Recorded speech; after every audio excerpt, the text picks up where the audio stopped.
Assalamu alaikum. So now we will start the next chapter which is cholinesterase activating and cholinesterase inhibiting drugs. यानी basically हमने इसमें agonist पढ़ने हैं that increase the acetylcholine concentration in our body. ठीक है. अच्छा जी, उसके बाद अब आ जाते हैं इंट्रोडक्शन के ऊपर. Drugs with acetylcholine like effects which are cholinomimetics, जो बेसिकली हमने इस चैप्टर में पढ़ने हैं. उसमें दो मेजर सब ग्रुप्स हैं उनके मैकेनिज्म ऑफ एक्शन की बेस पे. ठीक है, जैसे यहाँ पर बताया हुआ है डायरेक्ट एक्टिंग और इनडायरेक्ट एक्टिंग. ये आपसे पूछा भी जाता है कि डायरेक्ट एक्टिंग ड्रग्स क्या होती हैं या डायरेक्ट एक्टिंग एगनिस्ट क्या होता है और इनडायरेक्ट एक्टिंग क्या होता है. डायरेक्ट एक्टिंग एगनिस्ट वो ड्रग होती है जो आपके डायरेक्ट जाके रिसेप्टर को एक्टिवेट कर रही होती है, जबकि जैसे एसिटाइलकोलिन है ना, उसके रिसेप्टर को जाके डायरेक्ट जो उस पर बाइंड करेगी और उसको एक्टिवेट करेगी ना, उसको हम कहेंगे डायरेक्ट एक्टिंग कोलिनोमाइमेटिक ड्रग. बट ऐसी ड्रग जो कुछ ऐसा काम करे कि वो आपके जो एंडोजेनस लाइगेंड है ना, आपकी बॉडी के अंदर जो उस रिसेप्टर पर बाइंड करने वाला लाइगेंड है ना, उसकी कंसंट्रेशन को बढ़ा दे और इस तरह से रिसेप्टर की एक्टिवेशन करे. यानी डायरेक्ट रिसेप्टर को वो एक्टिवेट नहीं करा, बट वो एंडोजेनस लाइगेंड की कंसंट्रेशन को बढ़ा रहा है जिसकी वजह से रिसेप्टर ज़्यादा एक्टिवेट हो रहा है. तो उसको हम कहते हैं इनडायरेक्ट एक्टिंग, क्योंकि वो इनडायरेक्टली एक्ट कर रहा है बेसिकली. तो कोलिनोमाइमेटिक ड्रग्स की भी डायरेक्ट एक्टिंग होती है और इनडायरेक्ट एक्टिंग होती है. डायरेक्ट एक्टिंग रिसेप्टर पे बाइंड करेंगी तो दैट्स वाई मस्करीनिक और निकोटिनिक टाइप होती हैं based on the receptor they are acting on. और इनडायरेक्ट एक्टिंग चूंकि रिसेप्टर पे बेस नहीं करती तो इसमें हमने जी डिवाइड की हुई शॉर्ट एक्टिंग, इंटरमीडिएट एक्टिंग और फिर long acting duration of action की बेस के ऊपर. ठीक है, नाम अभी बेशक ना याद करें क्योंकि आपने जब पढ़ेंगे डिटेल से तो नाम याद हो जाएंगे. मस्करीनिक के अंदर वी हैव केमिकल स्ट्रक्चर की बेस के ऊपर दो टाइप्स हैं, कोलिन एस्टर्स एंड एल्कलॉइड्स, जिसमें एसिटाइलकोलिन और पाइलोकार्पिन आती हैं रिस्पेक्टिवली. ठीक होगी बात. ये होगी क्लासिफिकेशन पूछी जाती है इन ऑटोनॉमिक ड्रग्स की, it's important. Drugs in the direct acting subgroup are further divided into this. Acetylcholine may be considered the prototype that acts directly at both muscarinic and nicotinic receptors. और indirect acting में जी neostigmine आती है जो आपकी intermediate acting drugs में आती है. ठीक है, सो ये एग्जांपल उन्होंने दी है. अच्छा जी, अब सबसे पहले आपने एक पढ़नी है डायरेक्ट एक्टिंग. ठीक है, ये वाला ग्रुप हम पढ़ेंगे. Direct acting cholinomimetic agonist. This class comprises a group of choline esters, जिसमें एग्जांपल आपको दे दिए acetylcholine, methacholine, carbachol, bethanechol, and a second group of naturally occurring alkaloids. ठीक है, जिसमें मस्करीन, पाइलोकार्पिन, निकोटीन, इनके एंड पे INE आ रहा है. जो कोल वाली हैं वो कोलिन एस्टर्स हैं, जो INE वाली हैं वो अल्कोलॉइड्स हैं. Newer drugs are casually introduced for special application, neonicotinoids. ये इंपॉर्टेंट नहीं है, ऊपर वाली दोनों याद होनी चाहिए.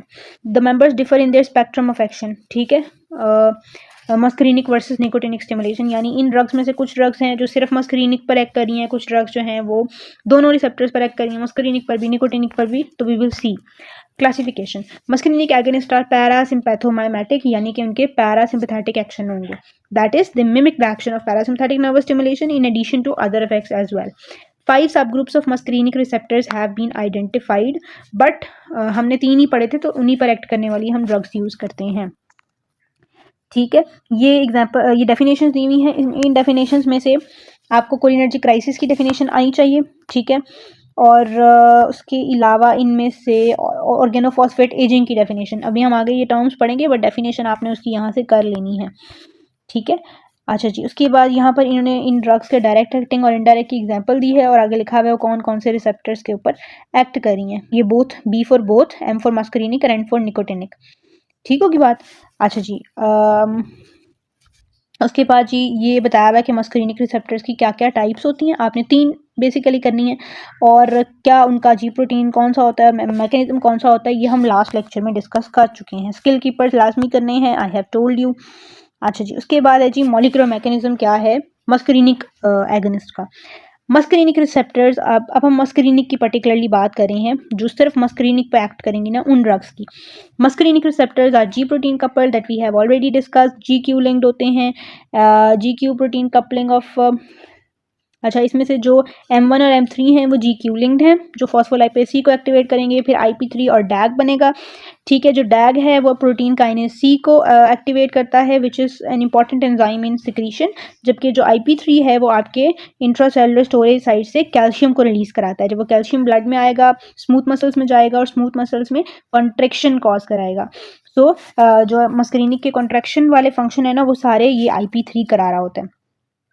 जो M2 है वो आपके GI लिंक्ड होता है तो एडिनोलिल साइक्लेज कि एक्टिवेट करता है, साइक्लिक एमपी की कंसंट्रेशन को कम कराता है। बेसिकली M2 आर इनहिबिटरी, जितने भी पैरासिम्पथेटिक फंक्शंस हैं जो इनहिबिटरी इन नेचर हैं वो सारे M2 वहाँ पे हर जगह M2 रिसेप्टर्स प्रेजेंट होते हैं। ठीक होगी बात। A third mechanism couples the same M2 receptors via the beta gamma subunit of the G protein to potassium channels in the heart. चूँकि M2 रिसेप्टर्स हार्ट में प्रेजेंट होते हैं तो हार्ट में ये आपके पोटाशियम चैनल्स से भी लिंक होता है, पोटाशियम चैनल्स कराता है, जिससे हार्ट में हाइपर पोलराइजेशन होती है और हार्ट रेट और फोर्स ऑफ कंट्रैक्शन कम होता है। ठीक है। अच्छा जी, M4 और M5 रिसेप्टर्स, ये भी M4 जो है वो GI लिंक्ड होता है, M5 जो है वो GQ लिंक्ड होता है, but this is not important. Nicotinic mechanism पर आए तो निकोटिनिक रिसेप्टर्स जो है मैंने बताया था आयन चैनल्स होते हैं, तो जब इन पर आकर एसिटाइलकोलिन या कोई भी ड्रग बाइंड करेगी तो आयन चैनल ओपन होगा which is sodium and potassium. ठीक है। When the receptor is activated the channels open and depolarization of cell occurs which can lead to contraction of muscle in case of neuromuscular junction। और action potential generate होगा, जो कि ganglia के अंदर भी nicotinic होते हैं तो वहाँ पर फिर एक्शन पोटेंशियल की प्रोग्रेशन होती है। Excitatory post synaptic potential generate होता है। यू नो बेटर, आपने रिसेंटली सेकंड ईयर में पढ़ा है कि ये क्या होता है। अच्छा जी, ये फर्स्ट ईयर में पढ़ा होगा but you have read it in physiology. If large enough जो आपका एक्साइटेटरी पोटेंशियल है वो एक एक्शन पोटेंशियल जनरेट करेगा नेक्स्ट नर्व फाइबर के अंदर। The nicotinic receptors on sympathetic and parasympathetic ganglion neurons, उसको हम NN कहते हैं, न्यूरोमस्कुलर वाले को NM कहते हैं। थोड़ा सा इनमें वो कह रहे हैं फ़र्क होता है। अच्छा जी, अब टिश्यू एंड ऑर्गन इफेक्ट्स क्या हैं जी इन रिसेप्टर्स को एक्टिवेट करने के। That totally depends on the location of receptors. जहाँ जहाँ रिसेप्टर पड़े होंगे, जहाँ जहाँ उनकी एक्टिवेशन होगी, उसी ऑर्गन के इफेक्ट्स प्रोड्यूस होंगे। जहन में एक बात याद रखनी है कि पैरासिम्पैथेटिक है तो पैरासिम्पैथेटिक इफेक्ट्स ही प्रोड्यूस होंगे, सिम्पैथेटिक इफेक्ट्स तो नहीं होंगे। ठीक है। The tissue and organ system effects of cholinomimetics are summarized in table 7.3। ये अभी हम देखते हैं, पहले हम ये टेक्स्ट पढ़ लेते हैं। अच्छा जी, note that vasodilation is not a parasympathomimetic response. It is not evoked by parasympathetic nerve discharge even though directly acting cholinomimetics cause vasodilation। अब ये वो बात है जो आपने अगर लास्ट लेक्चर नहीं सुना होगा, इंट्रोडक्शन वाला चैप्टर नहीं पढ़ा तो समझ नहीं आनी। ठीक है। सो अब इस बात का मतलब क्या है कि पैरासिम्पैथेटिक वो कह रहे हैं कि जो पैरासिम्पैथेटिक सिस्टम के जो इफेक्ट्स हैं उनके अंदर वेजोडाइलेशन नहीं आता। ठीक है। वो वेजो कंस्ट्रिक्शन कराते हैं, बेसिकली वो वेजोडाइलेशन नहीं कराते। लेकिन स्टिल जब आप IV ब्लड में कोलिनोमाइमेटिक देते हैं किसी पेशेंट को तो उसके अंदर वेजोडाइलेशन होती है। ऐसा क्यों होता है? ऐसा इसलिए होता है, मैंने आपको एक बात बताई थी लास्ट लेक्चर के अंदर कि अल्लाह ताला ने हमारी बॉडी में ब्लड वेसल्स के ऊपर कुछ अनइनर्वेटेड रिसेप्टर्स बनाए हैं। वो अनइनर्वेटेड रिसेप्टर्स नेचुरली किसी काम के नहीं है, आपकी बॉडी के अंदर पड़े हुए हैं, उनके ऊपर कोई एसिटाइलकोलिन नहीं एक्ट कर सकती क्योंकि उनके ऊपर कोई नर्व एंड ही नहीं कर रही जहाँ से न्यूरोट्रांसमीटर रिलीज होगा और उन पर एक्ट करेगा। लेकिन अगर हम ब्लड में एसिटाइलकोलिन दे दें या कोई ऐसी ड्रग दे दें जो उन रिसेप्टर से बाइंड करेगी ब्लड के अंदर, तो through the route of blood वो उन रिसेप्टर्स तक जा सकती है। तो यही वजह है कि जब हम IV ड्रग देंगे तो आपके वो रिसेप्टर्स एक्टिवेट होंगे, those uninnervated muscarinic receptors on the endothelial cells of vessels, और वहाँ पर जो है वो वेजो डायलेशन होगी। ठीक है। और मैकेनिज्म क्या होता है जिसके ज़रिए से वेजोडाइलेशन होती है, वो भी यहाँ पर लिखा हुआ है कि this vasodilation result from the release of endothelium derived relaxing factor और नाइट्रिक ऑक्साइड। ये ड्रग जब बाइंड करती है तो ये नाइट्रिक ऑक्साइड रिलीज करती है एंडोथेलियल सेल से, and that nitric oxide causes vasodilation. ठीक है। In the vessels it is mediated by uninnervated muscarinic receptors on the endothelial cells. ये एग्जामिनर्स का बहुत फेवरेट क्वेश्चन है, कॉन्सेप्चुअल अगर वाइवा अगर एग्जामिनर लेगा तो आपसे ये सवाल लाजमी पूछेगा। एक और क्वेश्चन इसमें आता है कि एक पेशेंट है, हमने उसको लो डोजेस में एसिटाइलकोलिन दी है तो उसका ब्लड प्रेशर जो है वो ड्रॉप कर गया है, जब हमने हाई डोजेस में दी है तो ब्लड प्रेशर ज़्यादा हो गया है। इसका ऐसा क्यों है? जब वेजोडाइलेशन होती है ना बॉडी में तो आपकी पेरिफेरल रेजिस्टेंस कम हो जाती है जिसकी वजह से ब्लड प्रेशर फॉल करता है, कम हो जाता है। जब वेजो कंस्ट्रिक्शन होती है ना तो इसका उल्टा होता है, TPR बढ़ जाती है, टोटल पेरिफेरल रेजिस्टेंस, और ब्लड प्रेशर ज़्यादा हो जाता है। जब आप कोलिनोमाइमेटिक्स लो डोजेस में देंगे ना IV पेशेंट को तो क्या करेंगे, वो सबसे पहले जाकर थोड़ी सी ड्रग है वो जैसे ब्लड में गई है, ब्लड में वेसल्स में गई है ना बेसिकली, वो जाके फॉरन उन अनइनर्वेटेड वेसल्स के ऊपर बाइंड करेगी। जब उन पे बाइंड करेगी तो वेजोडाइलेशन होगी और वेजोडाइलेशन की वजह से ब्लड प्रेशर कम हो जाएगा। बट जब आप हाई डोजेस में देती हैं तो पहले तो वो अनइनर्वेटेड पर ही बाइंड करती है, बट हाई डोजेस की वजह से वो आपके जो इनर्वेटेड मस्करीनिक रिसेप्टर्स हैं जो आपके वेजो कंस्ट्रिक्शन करा रहे हैं वो उन पर जाके बाइंड करेगी और अल्टीमेटली ब्लड प्रेशर बढ़ जाएगा, ये नॉर्मल में आ जाएगा। ठीक है, सो ये भी एक चीज़ है जो पूछी जा सकती है। अच्छा जी, note also that decrease blood pressure evokes the baroreceptor reflex resulting in strong compensatory sympathetic discharge to the heart. ठीक है, जब आप ये ऊपर वाली बात को उन्होंने कंटिन्यू किया है कि जब आप आईवी देंगे, जब अनइनर्वेटेड मस्करीनिक रिसेप्टर्स ऑन होते हैं, ये बहुत इंपॉर्टेंट बात है। ये आपको सीवीएस में, आप थर्ड ईयर में सीवीएस फार्मा पढ़ेंगे, आप पूरी इसमें इसके अंदर भी, इवन ऑटोनॉमिक के अंदर भी, व्हेन एवर यू आप वेसल्स को छेड़ेंगे ना, वेस्कुलर रेजिस्टेंस को छेड़ेंगे, उसका एक्शन हार्ट से बहुत ज़्यादा लिंक्ड है। वेजो डायलेशन होगी, टोटल पेरिफेरल रेजिस्टेंस कम होती है, ब्लड प्रेशर फॉल करता है, बैरोरिसेप्टर इसको सेंस करता है, वो सिंपैथेटिक डिस्चार्ज को बढ़ाता है, हार्ट रेट और फोर्स ऑफ कॉन्ट्रैक्शन बढ़ जाती है। रिफ्लेक्स टैकीकार्डिया इसको हम कहते हैं, क्योंकि बैरोरिसेप्टर रिफ्लेक्स के थ्रू ये टैकीकार्डिया हो रहा है। तो जब भी वेजो डायलेशन होती है, जब आपको ऐसी ड्रग देंगे जो वेजो डायलेशन कराएगी, ऑलवेज रिफ्लेक्स टैकीकार्डिया होता है। ठीक है, ये बात भी जहन में बिठा लें, अगर भी बिठा लेंगे तो बड़ी आसानी हो जाएगी। ठीक है, note also that decrease blood pressure evokes the baroreceptor reflex. Decrease blood pressure क्यों हुआ? वेजोडाइलेशन की वजह से हुआ। वेजोडाइलेशन की वजह से क्यों हुआ? क्योंकि टोटल पेरिफेरल रेजिस्टेंस कम हुई, resulting in strong compensatory sympathetic discharge to the heart, which increase heart rate and force of contraction. As a result, injection of small to moderate amount of direct acting muscarinic cholinomimetics often cause tachycardia. The reason behind is already discussed. तो ये बात, ये वैसे अगर आप पढ़ते तो आपको कभी समझ नहीं आनी थी, इंपॉर्टेंट बात है, आपको एमसीक्यूज में भी पूछी जा सकती है। Whereas अगर आप पैरासिम्पैथेटिक नर्व डिस्चार्ज हार्ट पर नॉर्मली क्या करती है? ब्रेडिकार्डिया कॉज करती है, जो इंट्रिंसिक है हमारी बॉडी के अंदर।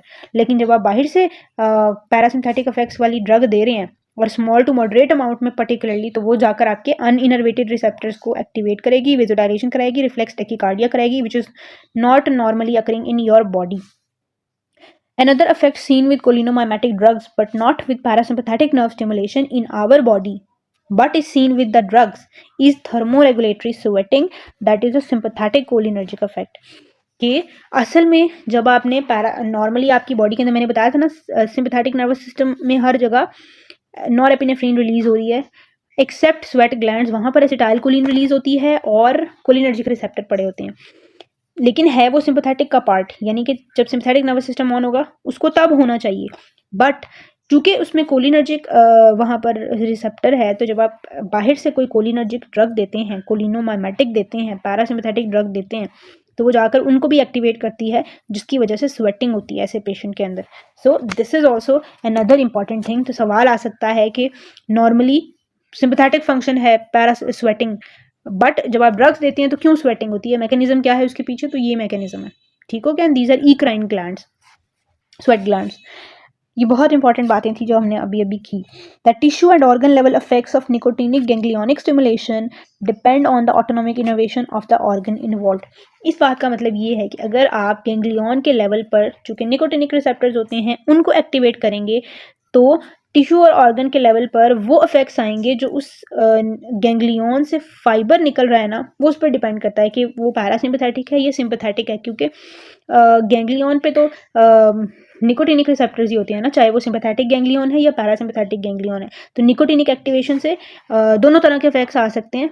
वो इस बात पे जस्ट डिपेंड करता है कि वो पैरासिम्पैथेटिक फाइबर है या सिंपैथेटिक फाइबर है. अच्छा जी, the blood vessels are dominated by sympathetic innervation. You need to note that.